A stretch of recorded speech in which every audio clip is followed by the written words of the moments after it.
To JP learning. मैं आपका teacher पराग आज आपको पढ़ाने जा रहा हूँ क्लास 9th का सिविक्स का chapter what is democracy, why democracy.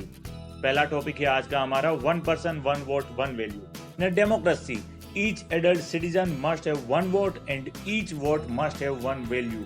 It means कि यहाँ पे कह रहे हैं यूनिवर्सल एडल्ट फ्रेंचाइजी के बेस पे 18+ वाले कोई भी पर्सन हो, चाहे वो मेल हो या फीमेल हो, सबके पास वोटिंग राइट होना चाहिए।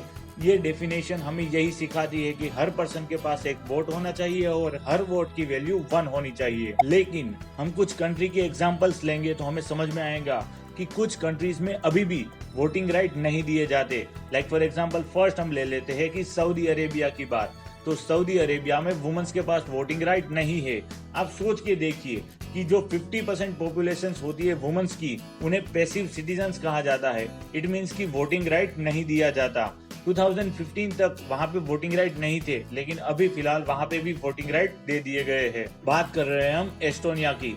एस्टोनिया में रशियन माइनॉरिटी के पास वोटिंग राइट नहीं है। बात कर रहे हैं थर्ड कंट्री जो कि है फिजी। फिजी में इंडिजीनियस फिजी मीन्स की जो वहाँ के नेटिव्स है उनके वोटिंग राइट की ज्यादा वैल्यू होती है as compare to Indian Fijian. Indian Fiji कौन है?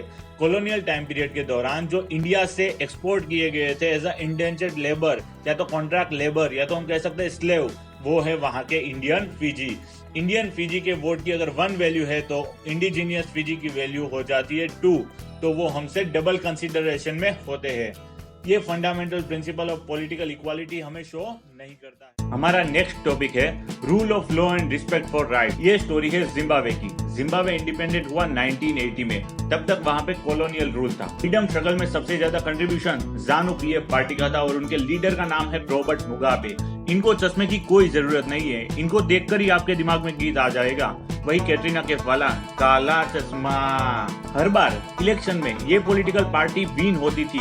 1980 के बाद उसके मेन रीजन यही थे, एक तो ये पॉपुलर थी और दूसरी कि ये जो रॉबर्ट मुगाबे है ये बहुत सी अनफेयर प्रैक्टिसेस करके इलेक्शन को विन कर लेता था। देखते हैं वो कौन कौन सी अनफेयर प्रैक्टिसेस थी इलेक्शन में जिससे रॉबर्ट मुगाबे की ज़ानू पीएफ पार्टी हर बार इलेक्शन को विन कर पाती थी। क्या कि amended constitution in his favour. Amended का मतलब होता है कॉन्स्टिट्यूशन में चेंजेस करना। उन्होंने प्रेसिडेंट की पावर कुछ इस तरह बढ़ा दी कि उसे लेस अकाउंटेबल बना दिया। लेस अकाउंटेबल का मतलब होता है लेस आंसरेबल। अकाउंटेबल को यहाँ पे हम आंसरेबल कंसीडर करेंगे, यानी कि कोई भी डिसीजन लेने पर उन्हें या पब्लिक को या पार्लियामेंट को कोई भी आंसर नहीं देना पड़ेगा।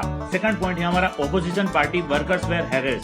रॉबर्ट मुगाबे की ZANU PF party opposition party के वर्कर्स को हैरेस करती थी, उनकी मीटिंग्स को डिस्टर्ब करती थी। थर्ड पॉइंट है हमारा प्रोटेक्शन को वहां पे इलीगल डिक्लेयर कर दिया था, यानी कोई भी प्रेशर ग्रुप गवर्नमेंट के अगेंस्ट में कोई भी स्टेप नहीं ले सकता। प्रेसिडेंट को कोई भी क्रिटिसाइज नहीं कर सकता, उसके ऊपर कोई भी कमेंट नहीं लिख सकता।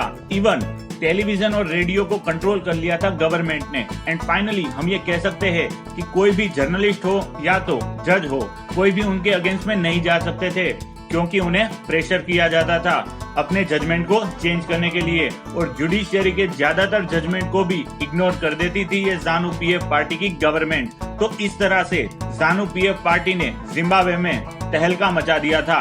इंडिपेंडेंट के बाद इतनी सारी मेल प्रैक्टिसेस करके हर बार वो इलेक्शन को विन कर लेती थी। चलिए आते हैं फीचर नंबर 4 पे, जो कि है democratic government rules within limits sets by constitutional laws and citizens right. यानी कि डेमोक्रेटिक गवर्नमेंट में रूल्स कॉन्स्टिट्यूशनल लॉ की लिमिट में रहकर ही करने चाहिए, ना कि कॉन्स्टिट्यूशन को अपने फेवर में चेंजेस करके। यहाँ पे हमने स्टोरी देखी थी जिम्बाब्वे की।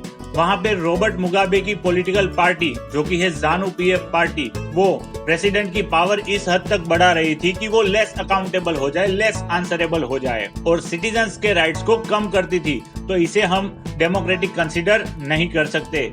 ऐसा जरूरी नहीं कि पॉपुलर गवर्नमेंट हो तो वो डेमोक्रेटिक नहीं हो सकती। पॉपुलर गवर्नमेंट भी अनडेमोक्रेटिक हो सकती है जब उसका जो लीडर होता है, जो प्रेसिडेंट होता है, वो ऑटोक्रेटिक हो जाए। ऑटोक्रेटिक का मतलब होता है प्रेसिडेंट अपने मन अनुसार काम करने लग जाए, पब्लिक की नीड्स और एक्सपेक्टेशन को कंसीडर ना करता हो। चलिए मिलते हैं नेक्स्ट वीडियो में।